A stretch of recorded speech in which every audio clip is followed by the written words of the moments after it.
I didn't expect her to change my life. I especially didn't expect her to do it without ever raising her voice. I didn't think much about that afternoon at first.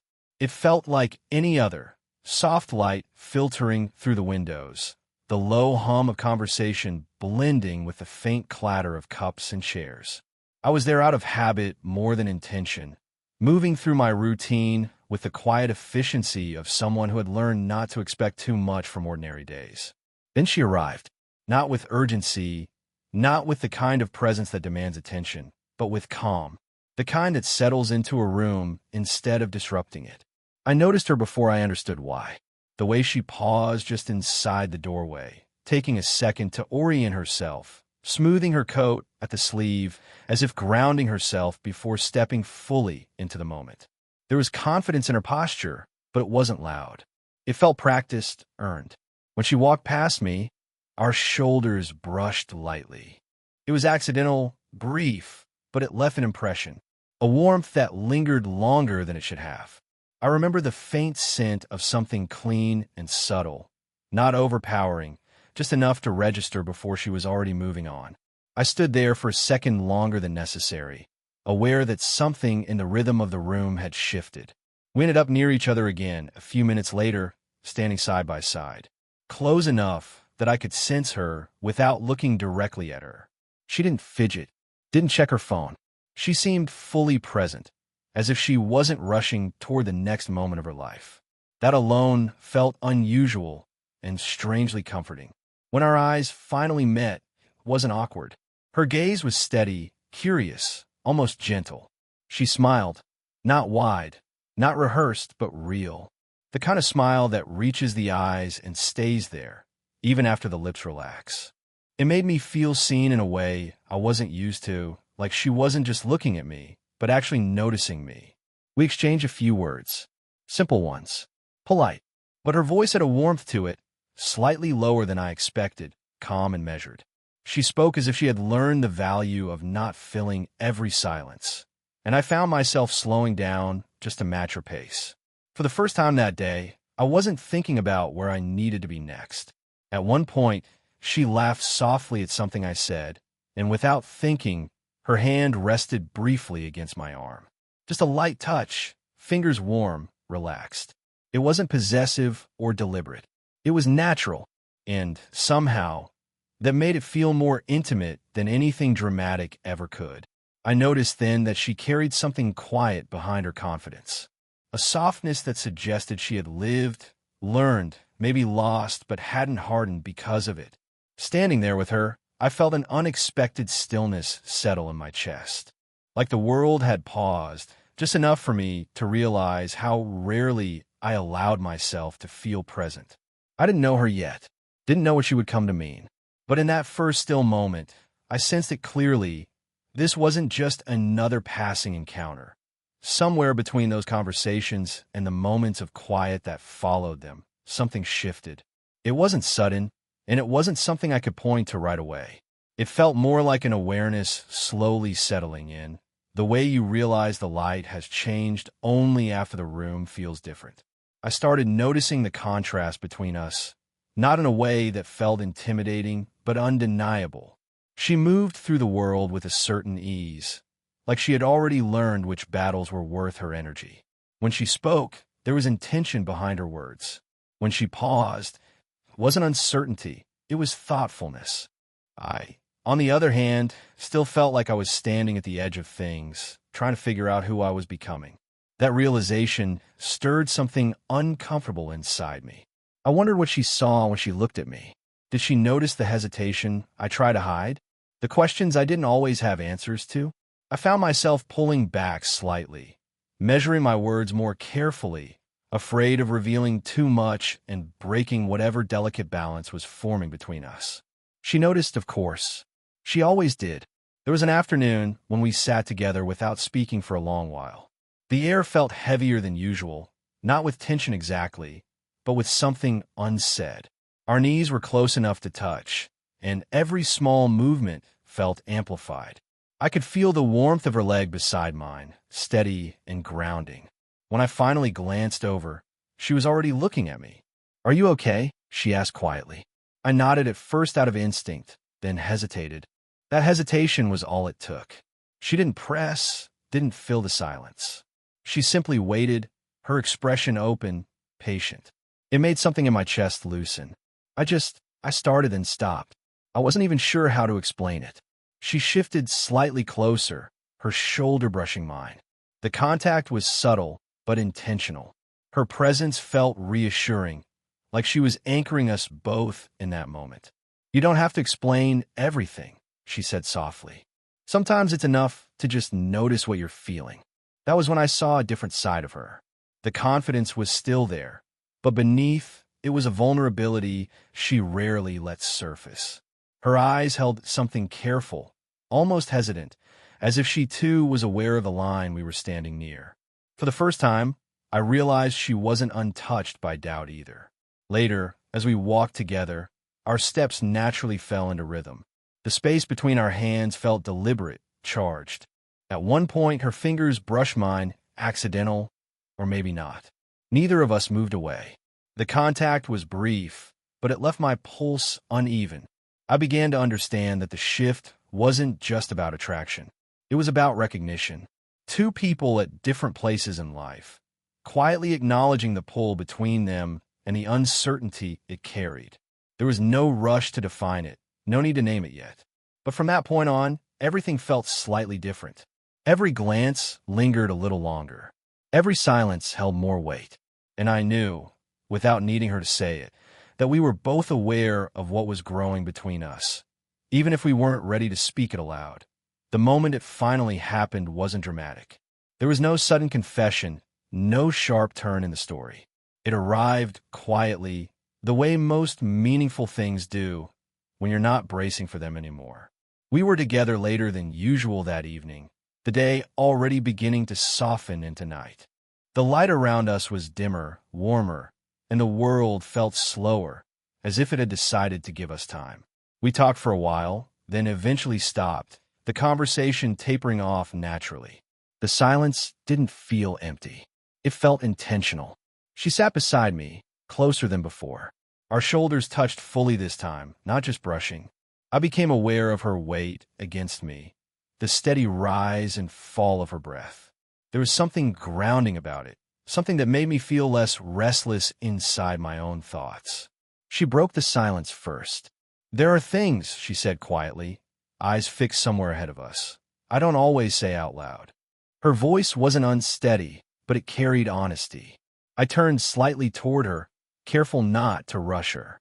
She continued, choosing her words slowly, as if laying them down with care. She spoke about expectations people place on her, about the way confidence can sometimes become a mask others assume you never take off, about how easy it is to be strong for everyone else and forget you're allowed to lean too. As she spoke, her hands rested in her lap, fingers loosely intertwined. Without thinking, I reached out and placed my hand over hers. The contact was gentle, deliberate. Her skin was warm beneath my palm, and when her fingers slowly relaxed under mine, something deep and quiet settled between us. She looked at me then, really looked at me. There was a softness in her eyes I hadn't seen before. Unguarded, almost fragile. "I don't usually let people see that side of me," she admitted. "You can't," I said, my voice low but steady. "With me." The words surprised even me. They weren't rehearsed or bold. They were simply true. She exhaled, a slow breath that seemed to release something she'd been holding. Then, without rushing, she leaned into me. Her head rested against my chest, just below my shoulder. I felt the gentle pressure of her weight, the warmth of her body fitting naturally against mine. Instinctively, my arm wrapped around her back, my hand resting flat between her shoulders. We stayed like that for a long moment. I could feel her heartbeat, steady, calm, matching the rhythm of my own. Her fingers curled lightly into the fabric of my shirt, not gripping, just holding on. The intimacy of it wasn't in the closeness alone, but in the trust it carried. When she finally pulled back, she didn't go far. Our foreheads rested together, breaths mingling. She smiled softly, her thumb brushing once across the back of my hand. A small, affectionate gesture that felt like a quiet promise. That was the line we crossed. Not with urgency, not with fear, but with tenderness, honesty, and the understanding that something had changed, and neither of us wanted to step back from IT that IT didn't happen all at once. There was no single sentence that rewrote everything I thought I knew about myself. It came together slowly, in pieces, until one quiet moment made it impossible to ignore. We were walking side by side, the evening air cool enough to feel on my skin but gentle, almost kind. The street was mostly empty, washed in soft light. Our hands brushed occasionally as we walked, never quite touching long enough to acknowledge it. Each time it happened, I felt a small jolt of awareness, like my body was paying attention before my mind caught up. She stopped suddenly, not in alarm, just as if something had settled in her thoughts. I turned to face her, and for a moment, she studied me in silence. Not critically, thoughtfully. Her gaze felt steady, almost intimate, as if she was deciding whether to say something she'd been holding back. "You know," she said finally, "you don't realize how much presence you have." I let out a quiet, uncertain laugh. "I don't think that's true." She shook her head slowly, a small smile touching her lips. "It is. You listen. You notice. You care without trying to prove anything." Her voice softened. "That's rare." I didn't know how to respond. No one had ever framed me that way before. I'd spent so long feeling like I was still becoming someone, unfinished, untested, that I hadn't considered the idea that who I already was might be enough. She reached for my hand then. This time, there was no hesitation. Her fingers slid between mine naturally, warmly, like they belonged there. The contact sent a steady calm through me. Not a rush, not nerves, just certainty. I looked down at our hands briefly, then back at her. "I see how hard you are on yourself," she continued quietly. "How you question every step. But I also see your kindness, your depth, the way you make people feel safe." She squeezed my hand gently. "I believe in you." Those words landed deeper than anything I'd heard in a long time. Not because they were dramatic, but because they were said with such quiet conviction. She wasn't trying to reassure me. She was stating something she already knew to be true. I felt something shift inside my chest, an old tension loosening, something heavy lifting just enough for me to breathe easier. For the first time, I wasn't wondering whether I measured up to some invisible standard. I was standing there, being seen exactly as I was. She stepped closer, close enough that I could feel the warmth of her body, the steady calm she carried with her. She lifted her free hand and rested it lightly against my chest, right over my heart. The touch was gentle, grounding. I could feel her palm rise and fall with my breath. "This," she said softly, tapping once, "is more than enough." I didn't respond right away. I couldn't. I just held her hand and let the moment settle into me, let myself believe, maybe for the first time, that connection didn't require perfection. That belief, offered so simply, changed something fundamental in me. And I knew then that whatever this was between us, it wasn't built on illusion. It was built on recognition. After that night, nothing rushed forward the way stories sometimes promise it will. If anything, we moved more slowly, with care, as if we both understood that what we were holding deserved patience, not pressure. We talked about it, not in one long, heavy conversation, but in quiet moments that unfolded naturally. Sitting beside each other, walking without a destination, sharing pauses as much as words. She was honest about her hesitation, about the weight of experience that taught her not to leap without looking. I was honest about my fear of not being enough, of still figuring myself out while standing next to someone who seemed so grounded. What surprised me was how easily those fears lived in the same space. Neither of us tried to minimize the other's doubts. She didn't dismiss my uncertainty as immaturity, and I didn't treat her caution as distance. Instead, we let those truths exist between us, spoken softly, without judgment.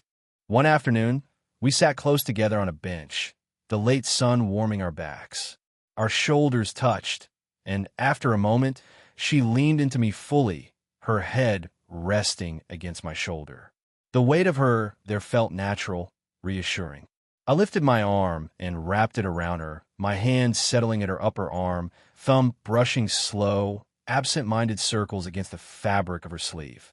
"I don't want to rush you," she said quietly, "or be rushed myself." "I don't want that either," I replied.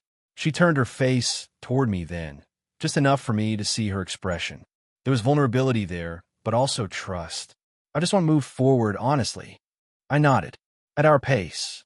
The words felt grounding, like we were laying something solid beneath us.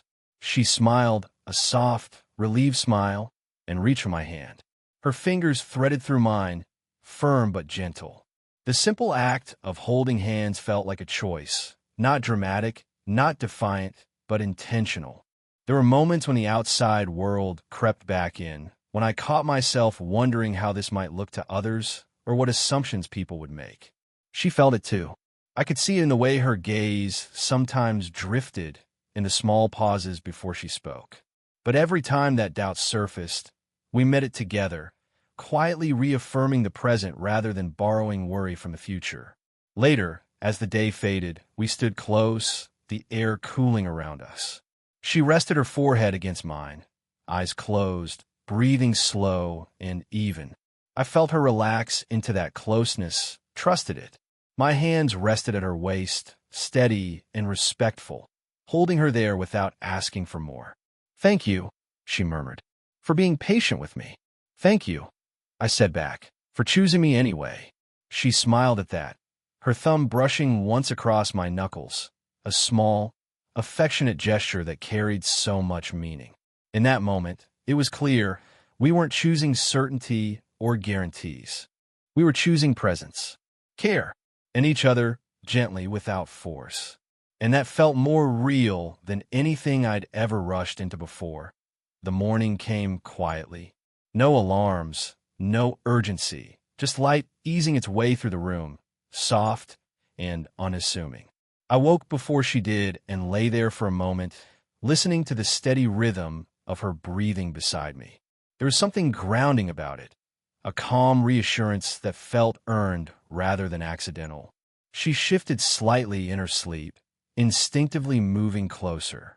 Her hand found my arm, resting there with gentle familiarity, as if it had always known where to go. I didn't move. I didn't want to disturb the moment. The warmth of her touch, the ease of it, settled deep in my chest. When she finally opened her eyes, she smiled slowly, not surprised to see me there. It wasn't the kind of smile meant to impress. It was quiet, comfortable, real. She leaned in and pressed a soft kiss to my cheek, lingering just long enough to leave a trace of warmth behind. "Good morning," she said, her voice still low with sleep. "Good morning," I replied, feeling something steady and certain in the words. We didn't talk much at first. We didn't need to. We sat together as the day began, shoulders touching, sharing the silence like it was something precious. Outside, the world was waking up, distant sounds of life continuing, but inside that moment, everything felt complete. Later, as we walked together through a familiar place that somehow felt new, she slipped her arm through mine. Not hesitantly, not to make a point, just because it felt right. I noticed how naturally our steps matched, how easily we moved together without thinking about it. I thought about everything she had given me. Not promises, not certainty, but belief. She never told me who I should become. She simply saw me as I was and trusted that it was enough. That quiet confidence had changed the way I looked at myself. The doubts that once felt heavy now seemed manageable, like questions instead of flaws. She caught me watching her and raised an eyebrow, amused. "What?" she asked softly. "Nothing," I said, smiling. "Just grateful." She didn't ask for an explanation. She just squeezed my arm gently, her thumb brushing once in a familiar, affectionate motion. Me too. There was no dramatic ending, no sweeping declaration about the future. Just the present, solid, warm, and honest. We stood together for a moment, her head resting against my shoulder, my arm around her back, holding her close without needing more. I realized then that what she had given me wasn't something temporary. It was something lasting, a belief that connection doesn't follow rules, it follows truth. That timing isn't about age or circumstance, but about readiness, about recognition. As we turned and walked on together, I felt it clearly, deeply. Whatever came next, I wasn't walking into it uncertain or alone. She hadn't changed my life by promising forever. She had changed it by helping me believe in myself, in connection, and in the quiet power of choosing each other right now.